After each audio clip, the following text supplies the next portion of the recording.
Yung ganito ka-perfect mga kaimbento na banana muffins ang aking nagawa ngayon at isi-share ko din sa inyo. Hindi nyo pagsisisihan dahil sobrang sarap talaga. Kahit sinong pinatikim ko is talagang nagustuhan nila. And kung titignan nyo naman, 'di ba, sa itsura pa lang talaga namang matatakam ka na. Meron tayong 6 na pirasong super hinog na saging na saba and 2 cups ng all-purpose flour, 3/4 cup ng white sugar, 1 cup ng fresh milk, 1/2 teaspoon ng baking soda, 1 tablespoon ng baking powder, pinch of salt, 1 tablespoon ng white vinegar, and 1 pirasong itlog, and 1 cup ng chocolate, and 1/2 cup ng desiccated coconut, and ang ating pang toppings na red berries. Umpisahan na natin mga kaimbento. Itong saging muna ang imamash natin.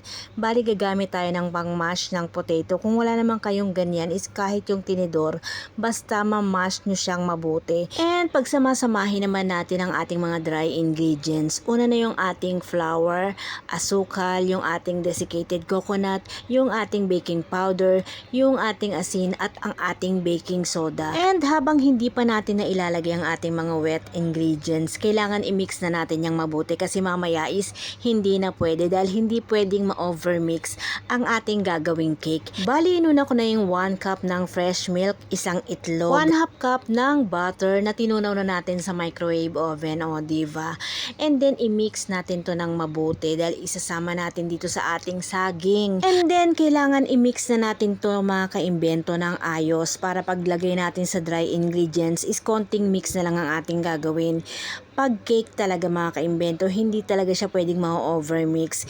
And then ayan, sinali na natin sa ating dry ingredients. Iyan is konting halo lang mga kaimbento. Nahalo ko lang ng kaunti bago ko nilagay yung ating vinegar na 1 tablespoon ng vinegar. Then cut and fold lang ito mga kaimbento. Huwag sa sobra ng halo. And then saka ko naman inilalagay yung ating 1 cup ng ating chocolate. Mas masarap dito mga kaimbento kung dark chocolate. Ubos na kasi yung aking dark chocolate kaya naman kahit anong chocolate na lang ang ilagay nyo, o diva. And then ayusin nating isa-isa ang ating cupcake paper, yung matawag dyan.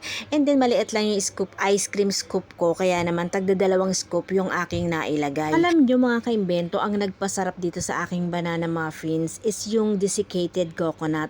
Talagang na-enhance talaga yung flavor niya. Kaya naman isang lutuan at isang upuan lang ito mga kaimbento. Ubus lahat yan. Ang nagawa ko lahat is 23 pieces.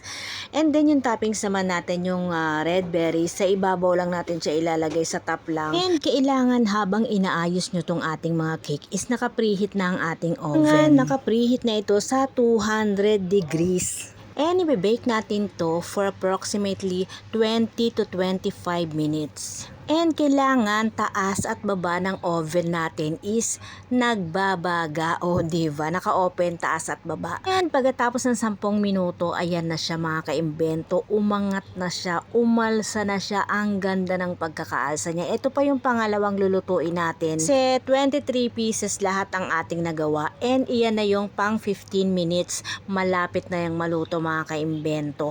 At ang amoy niya, ang bango-bango, na amoy mo lahat ng ingredients na iyong inilagay, lalo na yung coconut, desiccated coconut. Amoy na amoy siya mga kaimbento. And ito na yung second batch mga kaimbento. Nagmamadali ako mag voice over kasi si Habi maaga raw siyang matutulog, hindi pa ako tapos mag voice over. Nangungulit na at dali-dalian ko daw. Kanya siguro ganun lang kadaling mag voice over, o diva. Minsan mamali-mali pa tayo, o diva. And tika man time.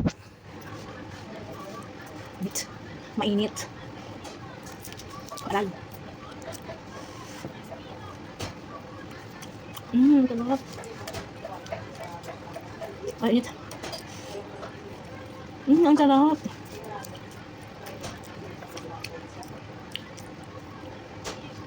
Ang sarap. Achieve.